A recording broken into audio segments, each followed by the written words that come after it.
Hi అండి. వాళ్ళైతే నేను ఒక కొత్తని కాదు, ఆల్రెడీ నేను ఒక వీడియోలో చూశానమాట. ఆ వీడియోలో చూసి నేను ఇది చేస్తున్నాను.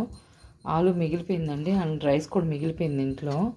ఈ రెండింటిని వేసి అండ్ బ్రెడ్ వేసి వీటన్నిటిని మ్యాష్ చేసుకునేసేసి నేనైతే ఇప్పుడు ఒక వడ వేయబోతున్నా.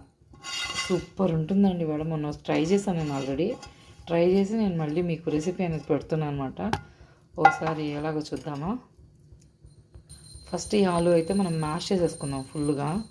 ఆలు ఫ్రై ఇది. ఆలు ఆల్రెడీ ఫ్రై కాబట్టి దీంట్లో ఉప్పు కారం అవేమి వేసుకోబడలేదు. ఇప్పుడు దీంట్లో మనమైతే రైస్ అయితే యాడ్ చేసుకుందాం. ఇప్పుడైతే మనం రైస్ అయితే యాడ్ చేసుకుందాం. నేను కొంచెం ఇది బాగా మ్యాష్ చేసేసాను. ఇప్పుడు ఇందులో మనం పొడి చేసుకున్న బ్రెడ్ పౌడర్ అనమాట. ఇది కొంచెం క్రిస్పీగా వస్తుంది వేస్తే.